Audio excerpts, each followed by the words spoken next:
Test 3. You will hear a number of different recordings, and you will have to answer questions on what you hear. There will be time for you to read the instructions and questions, and you will have a chance to check your work. All the recordings will be played once only. The test is in 4 sections. Write all your answers in the listening question booklet. At the end of the test, you will be given 10 minutes to transfer your answers to an answer sheet. Now turn to Section 1.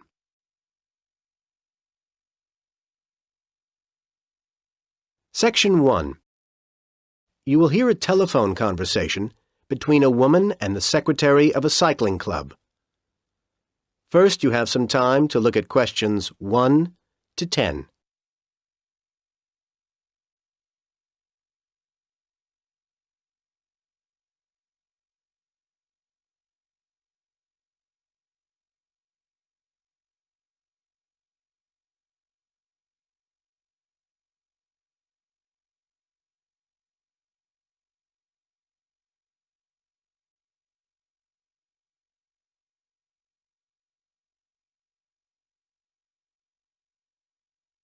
You should answer the questions as you listen, because you will not hear the recording a second time. Listen carefully to the conversation and answer questions 1 to 10. Cuxford Cycle Club? Oh, yes, hello. I'm calling to inquire about joining the club. Fine. What would you like to know? Well, I wanted to get a picture of what the club is like. For example, how big it is. Now, that changes each year, of course. Cycling is growing in popularity. I'm sure. So, last year we had nearly 70 members, which was a record in itself. But this year, there are 76 people on the list, and I'd say at least 60 of them come to events regularly. I should think something like 85 is a likely figure by next year.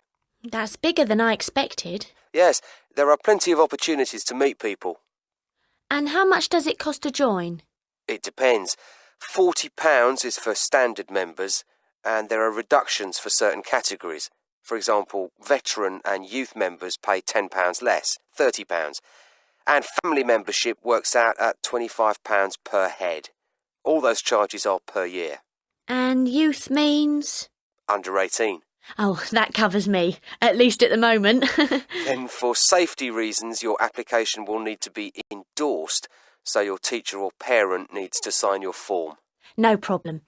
So what happens after I've sent the form in to you? We deal with it and get a confirmation of acceptance with a membership card out to you in 3 weeks. And then you're ready to ride. It lasts a year, and we send you a renewal 1 month before it's due to expire. OK. And can you tell me something about the activities you do? Yes, there's a range of things to reflect the varied membership. There are the family rides, which are pretty popular, held every month, and that might get increased to every 2 weeks. I don't know if that's really for me. You might prefer the Saturday rides, which are more popular with the youth members. We don't go huge distances, 100 kilometres or anything like that. 60 kilometres is about average, but the pace is fairly brisk. Let's hope I'll be able to keep up. Oh, actually, there's something I should have mentioned before. We've got to be sure everyone's bike is roadworthy, so you'll need to have your bike checked and obtain a safety certificate for it. Most bike shops will do that for you. Fine. Do you do any longer tours, like holidays? Yes, there's a camping tour at least twice a year. There's one on July the 14th, though it'll get booked up very soon. If you miss that, then there's another on August the 17th. Oh, good. But obviously there's plenty going on before then. You might want to come along on May the 5th. Your membership should be through by then, and that's when we have a picnic. Everyone brings some food to share, and we go out to the hills and eat there. That sounds fun. I'm going to fill in my form as soon as I get off the phone. And a further benefit of membership is the discount with wheels. The shop on Mill Road? Yes, the manager's a member of the club, and he'll give you a 15% reduction. It means membership can pay for itself. Great. Well, you'll be getting my form soon. Good. I look forward to meeting you. That is the end of Section 1. You now have half a minute to check your answers.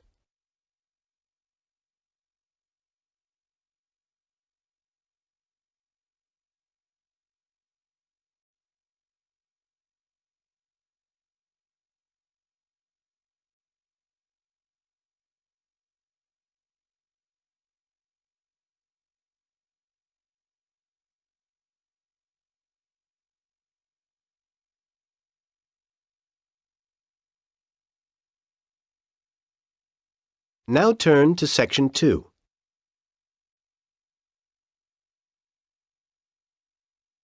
Section 2.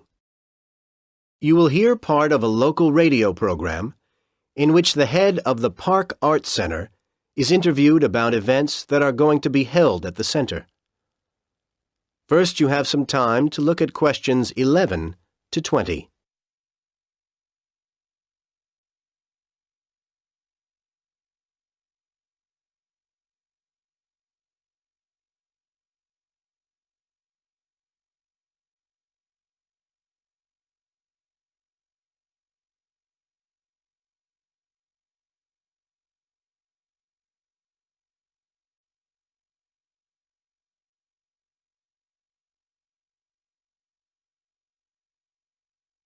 Now listen to the conversation and answer questions 11 to 20.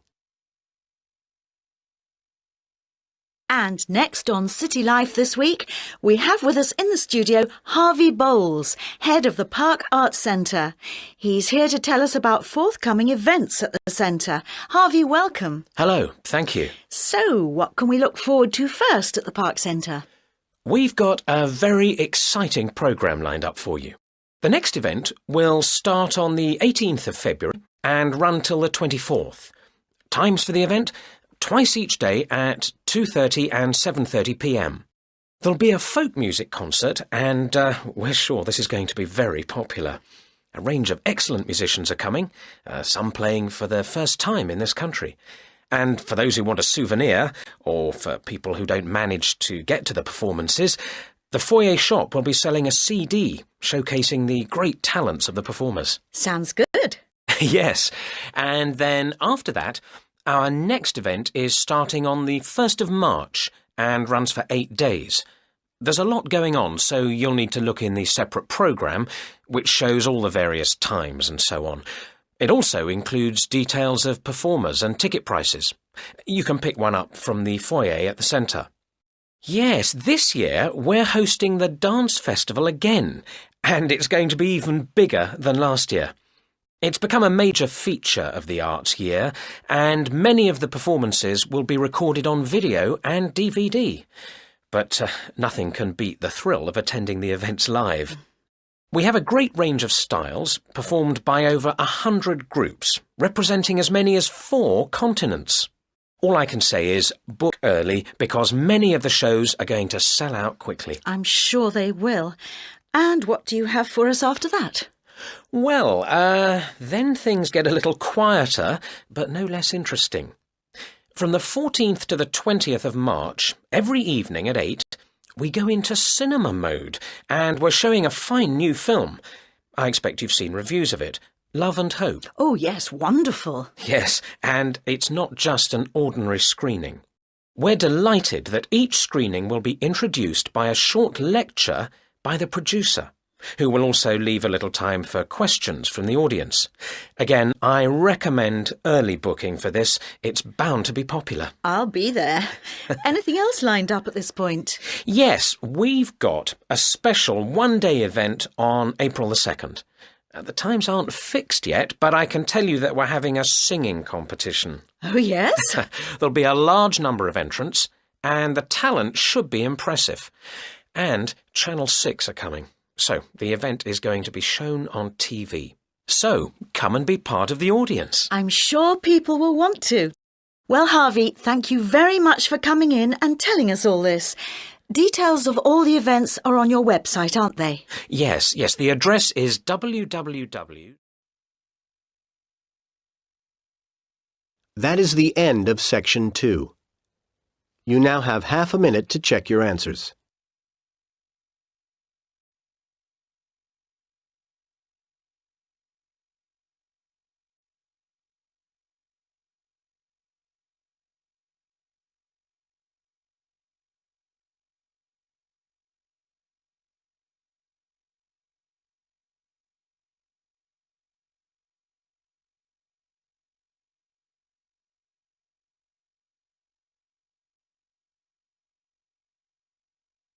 Now turn to Section 3.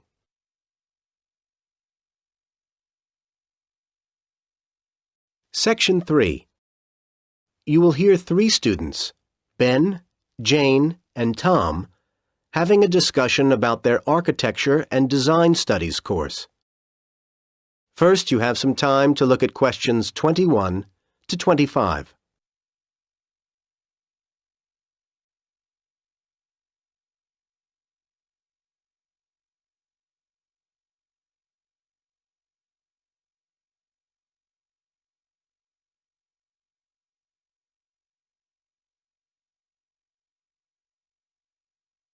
Now listen to the first part of the conversation and answer questions 21 to 25. So, Tom, did you manage to get all your reading done? Yes, Ben, I did. What about you, Jane? Me too, though it took much longer than I thought it would. Yeah, some of those dissertations are really long, aren't they? I'm not looking forward to having to write mine. Well, that's not till next year. So, shall we compare thoughts about our reading? Let's start with 20th century architecture. I thought it was pretty impressive. There was quite a bit of detail. Yeah, all very relevant. I enjoyed the pictures, the diagrams and photos. They were quite strange. Not what you'd expect to find in a dissertation, but very helpful. Whereas sometimes I couldn't really follow the arguments. Yes, a bit of a mixed bag, really. While modern construction was very serious and thorough, wasn't it? Indeed. Actually, it was rather dense. I didn't find it particularly easy to read either. The index was excellent, though, so I used that to guide me around. I still think it was a bit high level. I certainly wouldn't have wanted to try and cope with it in the first year. No. That's not who it's aimed at, of course. What about steel, glass and concrete? Not the world's most interesting title, of course. Again, the index was helpful, though I think we could have done with more photos. There weren't really enough to support what he was saying in places. Yeah, but what he was saying was easy to follow, wasn't it? He takes you through step by step. It was hard to believe it had been translated. Seemed very natural. Actually, it was better written than the next one, The Space We Make. But we're supposed to be thinking about architectural ideas, not being literary critics. I like that one. Really? I just didn't think it covered the whole situation. It didn't put the question of housing into the context of the time. You mean how in the 50s economic austerity limited the finances available while a growing population needed housing quickly? Exactly. Again, I think you're asking too much of these dissertations. Perhaps you're right. Well, I did like change and tradition anyway. Very focused. Yes, although I did think it was oddly arranged in some ways. When you went to the index to track something down, you couldn't necessarily find what you wanted. I know what you mean. But I have to say, I'd be very proud if I'd written any of these. True. And you will next year. Now you have some time to look at questions 26 to 30.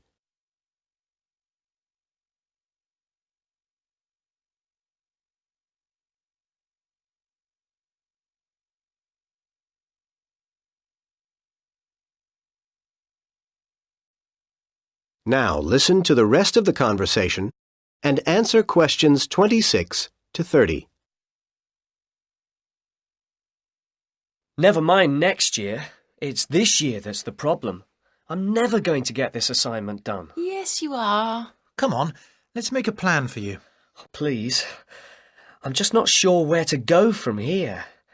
I could look at city plans, study the layout of housing developments. I think you need a closer focus. The approach to small houses won't necessarily tell you what you want to know. You'd be better to concentrate on large private houses. Study the drawings of those. OK. Though I don't know how much useful detail I'll be able to get from the kinds of plans that are easily available from that period. It's true, they can be limited. But what you could do as a next stage is go onto the web. There's loads of useful stuff there. More detailed plans, you mean? Well, I was thinking more of illustrations, that kind of thing. Do a search for window designs. I'm sure you'll find some good ones. I agree. And not just online. See what you do find there, and then, for your next step, check both campus libraries. I think you'll be able to get hold of books which will give you further information. And you need to know more about typical furniture of time. This is all very helpful. Thanks, guys. I'm beginning to think I should be able to get something done for Dr. Forbes after all. At least I can see I'll be in a position to tell him the section headings. Well, a bit more than that would be better.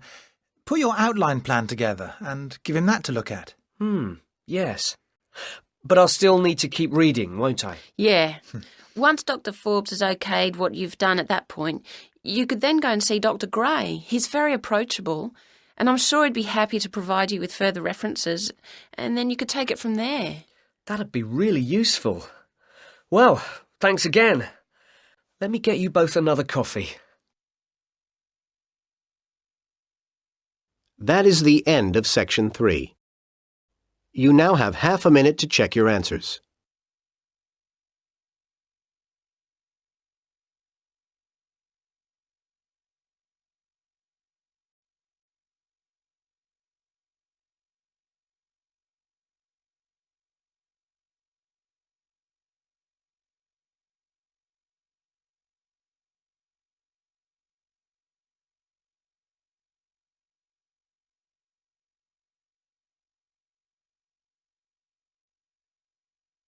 Now turn to Section 4.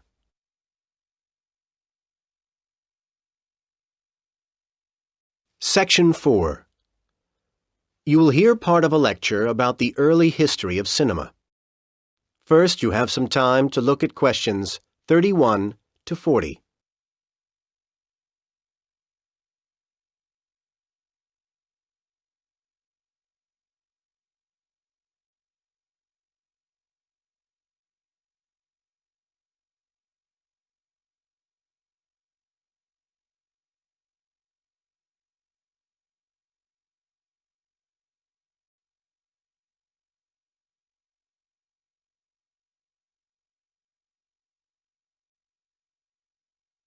Now listen to the lecture and answer questions 31 to 40. Now, we all take the wonders of the cinema very much for granted these days, but cinema really is a very recent phenomenon. It has moved from its origins in the simple still camera to the dazzling computer-generated graphics of today in little over 100 years. Perhaps the real beginning of cinema was the cinematograph, a moving camera invented by the Lumiere brothers. As the excitement at the early screenings of short, simple moving pictures spread, competition developed rapidly, and soon cameras such as the American Biograph were on the market. Advertisements asserted that the Biograph did not shake as much as the cinematograph. Meanwhile, permits were required for outside filming, and import licenses were difficult to obtain for equipment, and there were other difficulties for cameramen. When the Lumiere brothers went to film the crowning of Tsar Nicholas II in Russia in 1896, the camera's ticking noise led people to believe it was a bomb. Although this confusion was resolved, disaster struck at the ceremony when a stand of spectators collapsed and the huge crowd panicked. The cameramen kept filming. It was the first time such events had been filmed, and this marked the beginning of a new concept of journalism. Well, the technology continued to develop rapidly, and often secretly. The thrill of invention and the prospect of riches to be made drove experimenters along. But historians of cinema faced difficulties in establishing if an apparatus functioned in the way that its makers asserted. Everyone was keen to say that their machine was the best, of course. In some cases, however, we do have reliable records or evidence in the equipment itself, and then we can see the details of the evolution of the technology. By about 1890, for example, the Frenchman Marais had arrived at results of startling clarity in sequential images. He also had the idea of recording images on a long strip of paper that unrolled in front of the lens instead of on separate plates. But he found it impossible initially to ensure that this strip would have regular movement. As we step into the 20th century, however, we see much progress has been made, and there are many examples of what we would today recognise as films.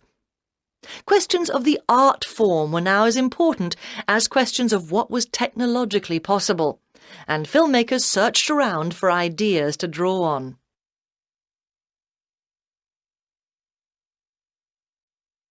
Comic strips were very popular at the time in newspapers, and their structure was applied to the planning of films, which were now being mapped in a series of picture panels. Different innovations were achieved by different types of filmmaker, with a certain amount of rivalry between makers of documentaries and makers of fiction films. One area where documentaries led the way was in the use of travelling shots, although of course fiction films adopted this technique in due course. Various sources for stories were developing, and each would have an impact on the way the story was filmed. For example, filmmakers started to use greater numbers of shots when chase films became popular, because they wanted to show the various stages of the policeman running after the bandit and so on.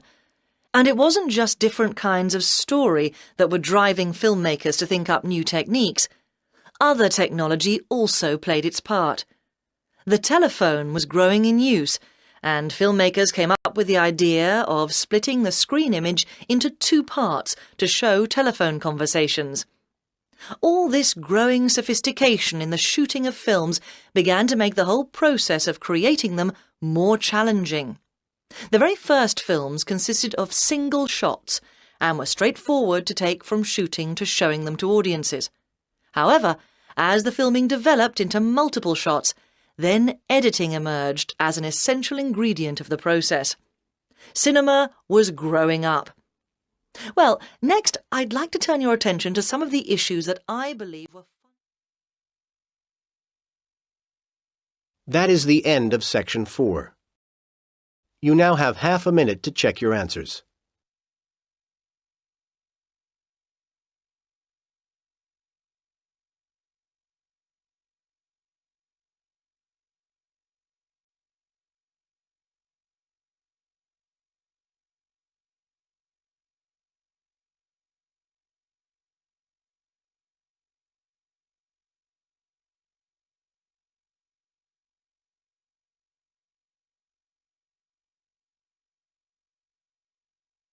In the IELTS test, you would now have 10 minutes to transfer your answers to the listening answer sheet. That is the end of Test 3.